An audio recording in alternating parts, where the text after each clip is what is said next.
বহু প্রত্যাশিত দীর্ঘদিন নির্বাচনের অধিকার থেকে বঞ্চিত, ভোটের অধিকার থেকে বঞ্চিত জনগণ গতকাল স্বাচ্ছন্দ্যে স্বস্তির সাথে তারা ভোট দিতে চেয়েছিলেন। আমরা গতকাল রাত্রে আপনাদের সামনে আরেকবার হাজির হয়েছিলাম 11 দলের পক্ষ থেকে। আপনারা গতকাল যারা ছিলেন তারা তার সাক্ষী। আমরা বলেছিলাম যে বাংলাদেশে আমরা সুস্থ ধারার রাজনীতির পক্ষে এবং আমরা চাচ্ছি ইতিবাচক দ্বারা রাজনীতি করব। আর আমরা এও বলেছিলাম যে আমাদের বেশ কিছু পর্যবেক্ষণ আছে, আপত্তির জায়গা আছে, সেটাও আগামীকাল আপনাদের সামনে আমরা তুলে ধরব।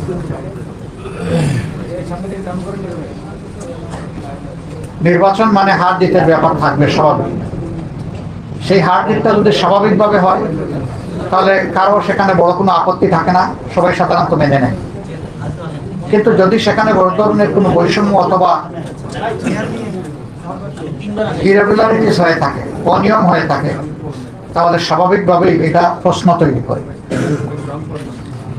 আমরা আমাদের পক্ষ থেকে গতকাল এই ইতিবাচক দৃষ্টিভঙ্গি জানানোর পরেও আপনারা লক্ষ্য করেছেন নিশ্চয়ই আজকে বাংলাদেশের বিভিন্ন জায়গায় 11 দলীয় নির্বাচনী পক্ষে কর্মী, সমর্থক, এজেন্ট, ভোটার বিভিন্ন জায়গায় বাড়িতে বাড়িতে হামলা হচ্ছে, ব্যক্তির উপর হামলা হচ্ছে, আগুন ধরিয়ে দেওয়া হচ্ছে বাড়িতে।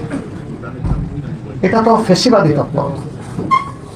যে ফেসিবাদের ধ্বংসস্তূপের উপর 26-এর নির্বাচন হলো, সেই নির্বাচনের পরে যদি আবার একই ধরনের ফেসিবাদী তৎপরতা আমরা দেখি, এটা হবে এই জাতির জন্য খুবই দুর্ভাগ্য এবং এর সম্পূর্ণ দায় তাদেরকে নিতে হবে যারা এই ধরনের অপকর্মে লিপ্ত হবে। আমরা চাইলেও যদি তারা ইতিবাচক দ্বারা রাজনীতি না চান, তাহলে আমরা জোর করে ইতিবাচক রাজনীতি করতে পারবো না। নির্বাচনে যারা সংখ্যাগরিষ্ঠ আসন পেয়েছেন, যেভাবেই পেয়ে থাকুন, এ ব্যাপারে আমাদের যথেষ্ট অবজারভেশন, আপত্তি আছে। দায় মূলত তাদেরকেই নিতে হবে। দেশের শান্তি শৃঙ্খলা রক্ষা করা হবে যদি তারা সরকার গঠন করেন, এটা তাদের দায়িত্ব। কিন্তু এখন এগুলা কিসের আলামত? এখন এগুলা বন্ধ করতে হবে। এখনো যদি বন্ধ করা না হয়, আমরা বাধ্য হব যে কোনো সিদ্ধান্ত নিতে। এবং আমরা নিরীহ দেশবাসী যারা ভালোবেসে একটা পরিবর্তনের পক্ষে গণভোটে হা বলেছেন এবং আমাদেরকে ভোট দিয়েছেন, সহযোগিতা সমর্থন করেছেন, আমরা তাদেরকে বলতে চাই, আপনারা যেমন আমাদের সাথে ছিলেন, আগেও আমরা আপনাদের সাথে ছিলাম, আজকে থেকে আরো শক্তভাবে আমরা আপনাদের সাথে থাকব ইনশাআল্লাহ। আমাদেরকে যদি বাধ্য করা হয় তাহলে রাজপথেও আমরা নামব। বেশ কিছু জায়গায় আপনারা লক্ষ্য করেছেন, কালকে নির্বাচনী সম্প্রচার যখন হয়, ফলাফল হঠাৎ করে বন্ধ, 2 ঘন্টা 4 ঘন্টা লাপাত্তা। এগিয়ে আছেন তিনি হাজার হাজার বুথে, শেষের দিকে গিয়ে তিনি নাই, তাকে খুঁজে পাওয়া যাচ্ছে না। আবার হয়তোবা অল্প কিছু বুথে কষ্ট নষ্ট করে তাকে ছাড় দিয়ে নির্বাচিত ঘোষণা করা হয়েছে, এটা অবাস্তব। আবার আমাদের কাছে ডকুমেন্ট আছে, বিভিন্ন জায়গায় রিজাল সিটের উপর কষা মাজা করা হয়েছে, পরিবর্তন করা হয়েছে, কিছু কিছু আসনে দ্বৈত নীতি অবলম্বন করা হয়েছে। নাসিরউদ্দিন পাটোয়ারির আসনের ব্যাপার আপনারা সবাই জানেন, এটা আমাকে বড় করে আর বলতে হবে না। সেখানে কি হয়েছে?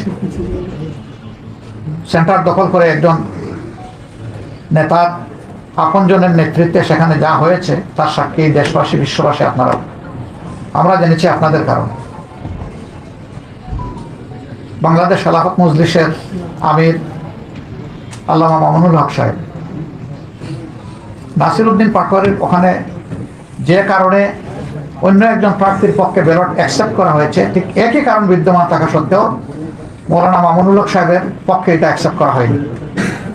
তো এক দেশে কি 2 আইন চলবে? নির্বাচন কমিশন কি এক এক জায়গায় এক একটা আইনের প্রয়োগ করবে একই বিষয়ে?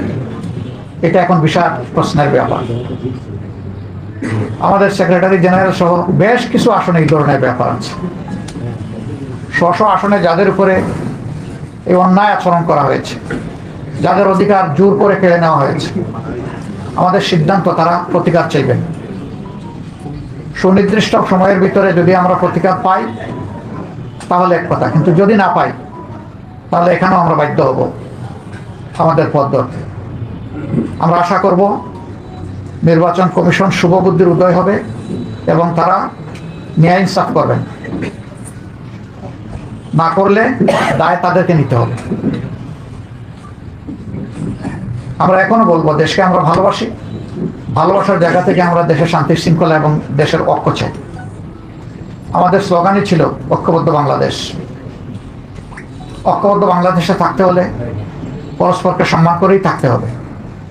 এখানে কেউ রাজা নয় আর বাকিরা প্রজা নয়, এখানে কেউ মালিক নয়, বাকিরা তাদের অধীনস্থ নয়। এখানে সকলেই বাংলাদেশের একই সংবিধানের অধীনে সমান অধিকার তারা ভোগ করবেন। অতীতে ফ্যাসিবাদের বিরুদ্ধে আমাদের লড়াই হয়েছে, আমরা আশা করেছিলাম যে এই কালো অধ্যায়ের অবসান হোক, কিন্তু যদি আবার এটা ফিরে আসে আমরা লড়ে যাব, আমরা থামবো না ইনশাআল্লাহ। এখানে কোনো ছাড় দেব না। দেশের জনগণের, ফ্যাসিবাদ আমাদের বিরুদ্ধে না, ফ্যাসিবাদ দেশবাসীর বিরুদ্ধে। ফ্যাসিবাদের অধীনে কখনো একটা ডেমোক্রেসি, একটা গণতন্ত্রের বিকাশ ঘটে না। সারা বিশ্ব থেকে এখানে পর্যবেক্ষকরা এসেছিলেন, তারা সময় দিয়েছেন, ঘুরেছেন, দেখেছেন, তারা তাদের অবজারভেশন তুলে ধরবেন। আমরা আমাদের নিজস্ব অবজারভেশনে জাতির সামনে পুঙ্খানুপুঙ্খভাবে তুলে ধরব। আপনারাই জানবেন, আপনারাই জানাবেন। সম্মানিত বন্ধুগণ, আমরা চাই দেশে পুরানা ধারা সেই কালো অধ্যায়ের রাজনীতি আর না হোক, নতুন ধারার সুস্থ রাজনীতি চালু হোক এবং এখানে সবাইকে দায়িত্বশীল আচরণ করতে হবে। দায়িত্ব জ্ঞানহীন কোনো আচরণ জাতি দেখতেও চায় না, সহ্যও করবে না। আমাদের তরুণ সমাজ যারা বুকের রক্ত দিয়ে, জীবন দিয়ে আমাদের উপরে এই আমানত রেখেছেন, আমরা কথা দিচ্ছি, আমরা নির্বাচনের আগে যা বলেছি তা বাস্তবায়ন না হওয়া পর্যন্ত আমাদের লড়াই অব্যাহত থাকবে। আমাদের নারী সমাজের অধিকার এবং তাদের নিরাপত্তা নির্বাচনের আগে বিঘ্নিত হয়েছে। আমরা তাদের অধিকার নিরাপত্তার পক্ষে লড়ে যাব, আমরা ছাড় দেব না। আমরা বাংলাদেশের প্রত্যেকটি নাগরিকের পক্ষে আছি। আমরা কোনো দলের পক্ষে নয়, গোষ্ঠীর পক্ষে নয়। আমাদের অবস্থান আপামর জনগণের পক্ষে। এই জায়গা থেকে চুল পরিমাণ সরার আমাদের কোনো সুযোগ নেই। দেশবাসী আমাদের ইন্টেনশন দেখেছেন।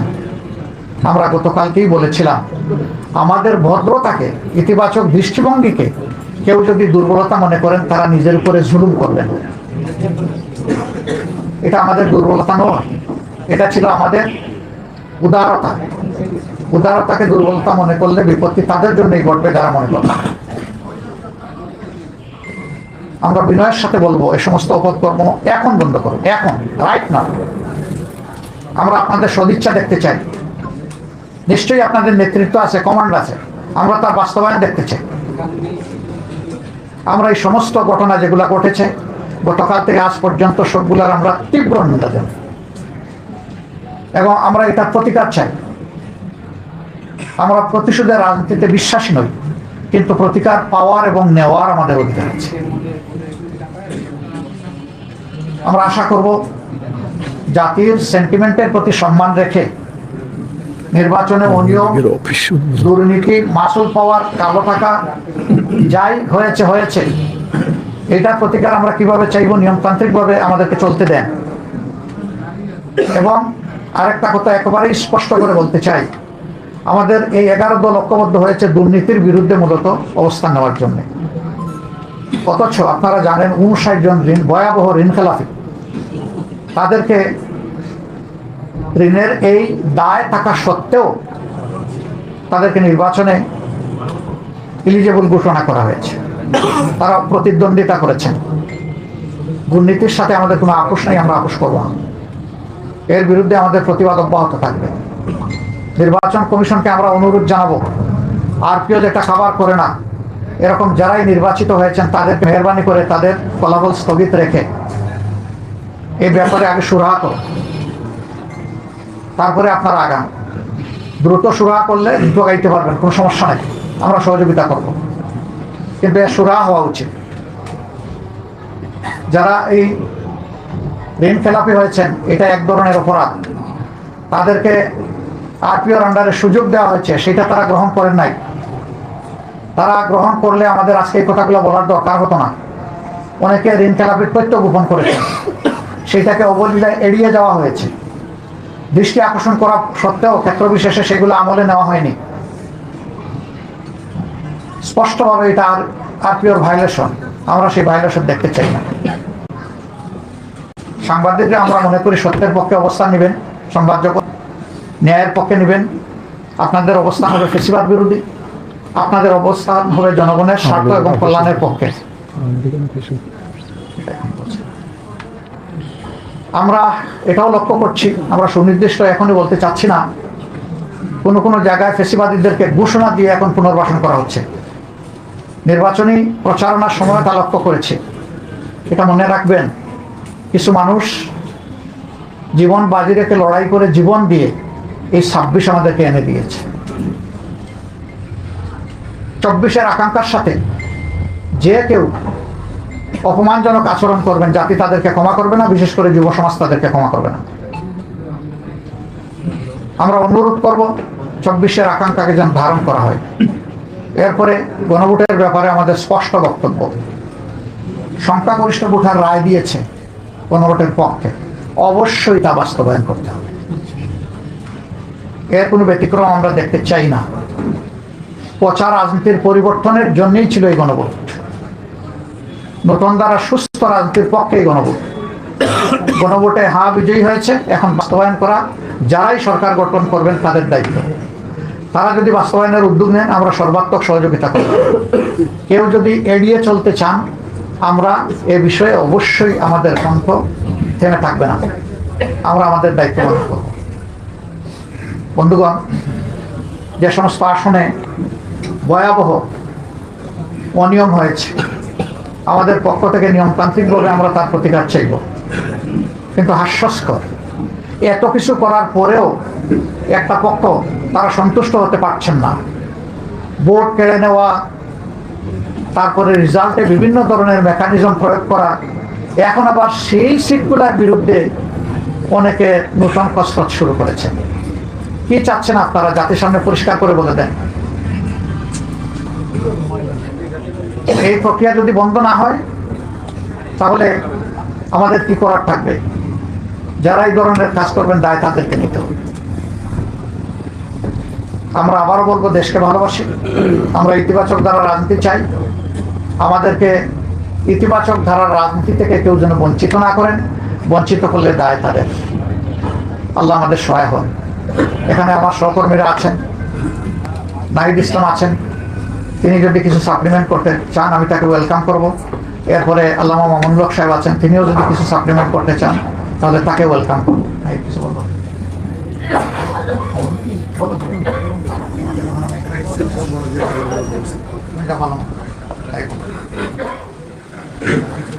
আসসালামু আলাইকুম প্রিয় সাংবাদিক ভাই বোনেরা এবং প্রিয় দেশবাসী। 11 দলের পক্ষ থেকে আমরা এই নির্বাচন নিয়ে আমাদের অবস্থান অলরেডি ব্যক্ত করেছেন 11 দলের অন্যতম দল, প্রধান দল জামাত ইসলামী সংগ্রামী আমির ডক্টর শফিকুর রহমান। আমাদের অবস্থান খুবই সুস্পষ্ট। এই নির্বাচনে সুস্পষ্টভাবে ফলাফলে কারচুপি হয়েছে। ভোট সুষ্ঠু একটা পর্যায় পর্যন্ত সুষ্ঠুভাবে হয়েছিল, আমরা সেটাকে স্বাগত জানিয়েছিলাম।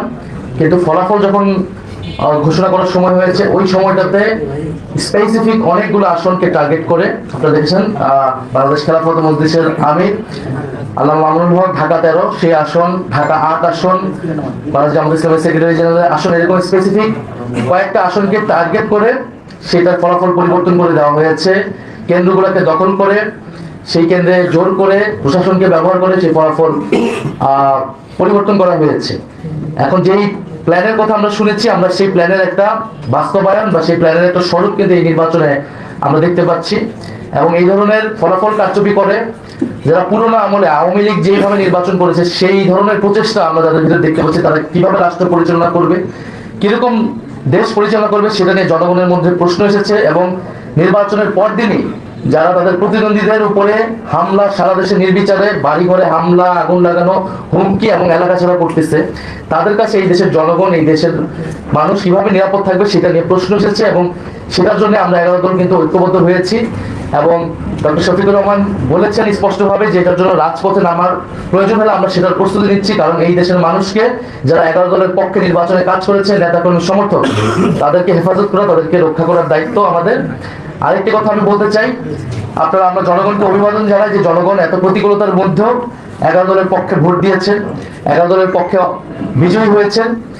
অনেকেই অনেক কারচুপি করে তাদের বিজয় আটকানো যায়নি।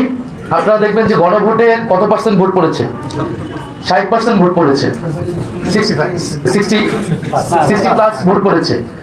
এই নির্বাচনে কিন্তু সুস্পষ্ট দুইটা পক্ষ ছিল, একটা সংস্কারের পক্ষ, পরিবর্তনের পক্ষ, যারা সংস্কার চায়, গণতন্ত্র চায়, চাঁদাবাজি বন্ধ করতে চায়, দুর্নীতি লুটপাটের বন্ধ করতে চায়, বিচার এবং সংস্কার চায়, আধিপত্য বিরোধিতা চায়। আরেকটি পক্ষ যারা পুরনো বন্দোবস্ত, পুরনো রাজনীতিকে প্রতিনিধিত্ব করেছে, যারা ৭২-এর সংবিধানকে চেয়েছে, যারা পুরনো যত ধরনের রাজনীতি আছে, যারা ঋণ খেলাপিদেরকে প্রশ্রয় দিয়েছে, যারা লুটপাট দুর্নীতি, সে একই রাজনীতি করতে চায়।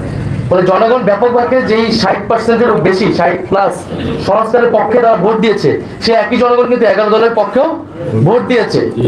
কিন্তু শেষ মুহূর্তে এই 10%-এর মতো ভোট কিন্তু কারচুপি করা হয়েছে, ফলাফলে কারচুপি করা হয়েছে। না হলে এই পুরো ভোটটাই 11 দলের পক্ষেই আসতো। শেষ মুহূর্তে 11 দলের অনেক গুরুত্বপূর্ণ নেতাকে এবং প্রার্থীকে হারিয়ে দিয়ে ক্ষমতা নিয়ে নেওয়ার চেষ্টা করেছে। এবং আমরা নির্বাচন কমিশনে সেটা সুস্পষ্টভাবে এই অভিযোগ জানানো হবে, প্রার্থীরা জানাবে যারা, এবং নির্বাচন কমিশন সেখানে কি ভূমিকা পালন করতেছে, তাদের অবস্থান কি, এর উপর নির্ভর করবে আমাদের নির্বাচন নিয়ে চূড়ান্ত অবস্থান। ধন্যবাদ সবাইকে।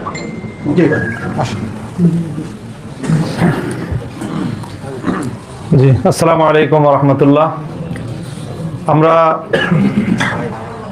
এই যে নির্বাচন গতকাল হয়ে গেল, এখানে ব্যাপক মানুষের উৎসাহ এবং উদ্দীপনা সহ উপস্থিতিতে আমরা স্বাগত জানিয়েছি এবং বাংলাদেশ স্থিতিশীল হবে সেই প্রত্যাশা আমরা ব্যক্ত করছি। স্বাভাবিকভাবে স্থিতিশীলতার জন্য যারা এই মুহূর্তে বিজয়ী ঘোষণা করা হয়েছে, যাদেরকে বাংলাদেশের স্থিতিশীলতা রক্ষা করা তাদের প্রধান দায়িত্ব, তারাই যদি দেশকে অস্থিতিশীলতার দিকে ঠেলে দেয়, তাহলে দেশের জন্য সেটা হবে সবচেয়ে হতাশাজনক বিষয় এবং উদ্ভূত পরিস্থিতির জন্য সম্পূর্ণ দায় তাদেরকেই নিতে হবে। আমরা অত্যন্ত দ্ব্যর্থহীন ভাষায় বলতে চাই, জুলাই বিপ্লবের চেতনাকে যদি ধ্বংস করার চেষ্টা করা হয়, তাহলে সেখানে আমরা আনকম্প্রোমাইজ থাকব। আমরা কোনো নমনীয়তা এবং কোনো ধরনের কম্প্রোমাইজ জুলাই বিপ্লবের চেতনার ক্ষেত্রে আমরা করতে পারবো না। কাজেই সকল মহলকে আমরা সেই বিষয়ে আমরা স্পষ্ট বার্তা দিতে চাচ্ছি। তারপরে ইলেকশনটার যে বিষয়ে আমরা আমাদের গতকাল থেকে আজকে বলে আসছি, আমরা তো আমাদের ইতিবাচকভাবেই আমরা ব্যক্ত করতে চাচ্ছি প্রতিক্রিয়া, কিন্তু পরিষ্কার যে ইলেকশনটা তো একটা সময় পর্যন্ত অথবা ভোট গ্রহণ হওয়া পর্যন্ত মোটামুটি দৃশ্যমান রাখা হয়েছে, কোনো গণ্ডগোল যেন না হয়। কিন্তু ভোট গণনা শুরু হওয়ার পর থেকেই আমাদের কাছে একেবারেই দিবালোকের ন্যায় স্পষ্ট যে ভোট গ্রহণটা যেভাবে হয়েছে, ভোট গণনাটা তার সম্পূর্ণ উল্টোভাবে হয়েছে এবং সেখানেই আগামীর বাংলাদেশের ভাগ্য এবং মানুষের জনরায়ের প্রতি চরমভাবে অশ্রদ্ধা প্রদর্শন করা হয়েছে, অসম্মান করা হয়েছে। এটা যারা করেছেন বাংলাদেশের কাছে তাদেরকে দায়ী থাকতে হবে ইনশাল্লাহ। এবং ইতিহাস বারবার ফিরে আসে, বাংলাদেশের মানুষ তাদের এই ব্যালটের অধিকার অবশ্যই তারা উদ্ধার করে ছাড়বে ইনশাল্লাহ, সেই প্রত্যয় আমরা ব্যক্ত করছি। ধন্যবাদ। আলহামদুলিল্লাহ, দীর্ঘক্ষণ ধরে আপনারা আছেন, সবাইকে ধন্যবাদ জানিয়ে আমরা দেশবাসীকে কৃতজ্ঞতা আদায় করতে চাই যে সকল ধরনের হুমকি ধমকি, অত্যাচার, জুলুম, নিপীড়ন অগ্রাহ্য করে দেশবাসী যেভাবে আমাদের পাশে দাঁড়িয়েছিল, আমরা রিয়েলি অভিভূত, তাদের কাছে কৃতজ্ঞ। এবং দেশবাসী আপনারা যেহেতু আমাদের পাশে দাঁড়িয়েছেন, দেশের সাথে জনগণের সাথে